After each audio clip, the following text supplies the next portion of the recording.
the different uses of the blockchain. And I know it's easy to think about Bitcoin. It's a lot of people believe it's more like a stock.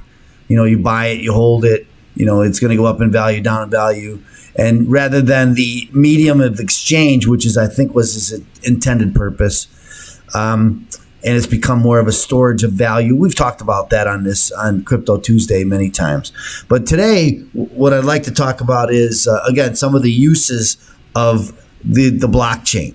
So first, let's talk about NFTs. And there's a very good example here about an NFT. And this has to do with watches. And as I mentioned, the best way to understand this technology or what these things are is to see how it's being used. And so here's a very good example in how will blockchain influence the watch industry. Very good. So let's find out. And again, this is with Mr. Wonderful from let's read the story. Cryptocurrency, blockchain, and NFTs have heralded the arrival of Web3. And we've talked about Web3, that's the next, promising to change the way industry does business and interacts with its customer base through a new decentralized iteration of the internet. That's what Web3 is. Given its centuries-old craft, the watch industry is notoriously resistant to change and slow to react to outside developments. But the advantages promised by the technology are so wide-reaching that they cannot be ignored without first being explored.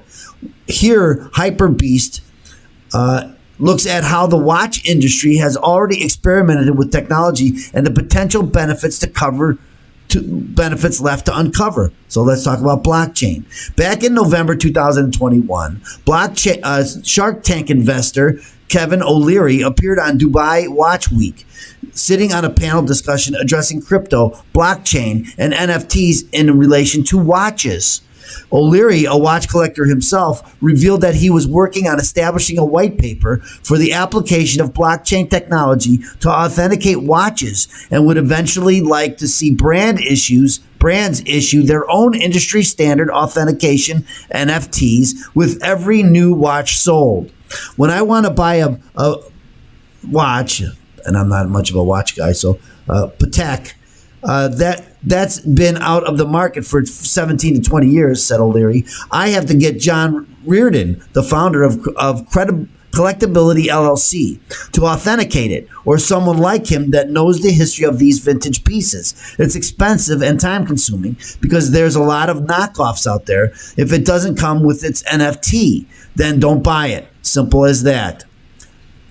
O'Leary has had 2 separate collections stolen during his time as a collector and believes such digital certificates could herald the way for app-based insurance systems that allow collectors to inform the insurer of the whereabouts of large collections, whether locked away in the safe or on the wrist, and adjust premiums accordingly. Such a service is already being trialed in Switzerland by Zurich-based Watch Collection Dashboard. Co-founder and chief technology officer was on the same panel and discussed other possibilities once a digital twin has been created for a physical watch to serve as an avatar and passport for any relevant digital services. Again, so you're creating a avatar that twins or mimics the watch. So all the information about that watch is in the avatar. We're working with banks in Switzerland where they're interested in taking such watches, for example, as collateral, making the watch bankable, and that's a service that becomes possible when the watch is digital. He has already put blockchain to the test with its collections, a retail collection of refurbished vintage pieces. Here, each watch is supplied with a paper certificate of authenticity with a unique QR code verifying the specification of the watch rather than the authenticity of the watches themselves. O'Leary will have his work cut out for him if he wants to establish a single industry-wide protocol, though, given the number of competing groups that make up the bulk of the industry. Many questions remain unanswered, too. Does blockchain authentication provide any benefit to the brands beyond offering an extra reassurance to the end user? And how does that value weigh up against the cost of implementing the technology? Also, how best to tag the watch, a QR code or a chip using NFC or RFID technology, radio frequency identification, and where to place it. Even a relatively simple time-only watch consists of well over 100 internal and external components, and a single tag would only authenticate the component it is attached to. There is also the question of whether the industry will want to adopt such transparent system, given how brands and retailers have historically relied on the gray market to move unsold stock around at discount prices. For the moment, at least, blockchain has been more readily adopted as a means of replacing the traditionally printed service history of a watch, providing a tamper-proof digital record of services and repairs for the watches sold by these outfits. Paying for watches using cryptocurrency would seem to be the most immediate practical application for blockchain-related technologies, and sure enough, retailers, both online and bricks and mortars, have been quick to introduce the necessary payment systems. But despite an initial flurry of interest, each creating watches that could only be paid for using crypto in 2018, there has been little sign of brands rushing to accept crypto payments where they sell direct to consumers. Another outfit introduced the Vanguard in crypto in 2019, a watch that doubles as deep cold storage set with a public address, QR code, laser etched on the dial, and accompanying private key USB. 2 years later came the Vanguard in crypto, free the money, free the world, with 500 pieces being offered for the equivalent of $12,000 each in crypto. The CEO revealed last year that the brand was working on introducing crypto payments across its retail network. Then in January, Jacob & Company became the first watch brand to accept crypto across the range of watches and jewelry. We're always looking for new ways to push our brand forward and be true disruptors. We choose BitPay because of its innovative and automated compliance and payment processing. This partnership will be a game changer for years to come for our customers as it makes the purchase process effortless. The system sees Jacobs and Company receive settlement in US dollars the next business day. NFTs are usually presented as unique artworks, and while digital creators have certainly stepped up to produce virtual and often impossible watch NFTs, such as the photograph of the prototype from the industry veteran personal collection, or this 3D animation, the piece unique that sold at auction for $100,000. I don't know if that's if that's the picture of the NFT, or if that's a picture of the watch. I don't know.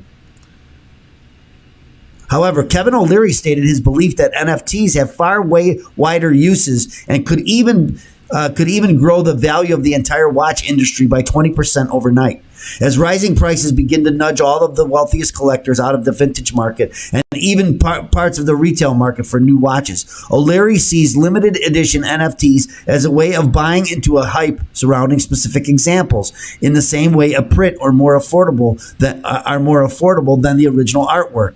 The Rolodex Daytona white steel that I wore for 9 years on Shark Tank went to auction and it sold for a crazy price for charity, said the investor, who dubbed himself Mr. Wonderful. Afterwards, there were lots and lots of Shark Tank fans that wanted that watch. So I started getting contacted from people saying, can I get an NFT of that watch? While this is not the first this has been attempted, with one collector turning his watch into an NFT, O'Leary feels that even for vintage pieces such NFTs need to be issued by the brands themselves, or at least within their permission. He also sees NFTs as a way of removing friction and allowing young watchmaking talent to break through, a contemporary version of the traditional subscription model that calls for a down payment to pay towards materials and costs. O'Leary suggests NFT could be used and sold to allow young watchmakers to produce their first pieces and then redeemed against a discounted price for the finished watch. Crypto certainly promises to bring the notoriously cautious watch industry kicking and screaming into the 21st century, with the promise of wide-ranging wide-reaching changes, including the potential to eradicate fakes. But a lot of questions still need to be answered about the application of the technology, and nothing happens in Switzerland at any time other than at a glacial pace. Again, I wanted to include this story. It's kind of long and detailed, but it does show what NFTs can do. Right now, it's kind of a novelty. I can buy an NFT of a piece of art, and they're going for 10,000 or 20,000 or whatever it is. And here they're showing that NFTs have a practical application. That and the more practical the application, the more wide ranging it's going to be, and the more we're going to adopt it.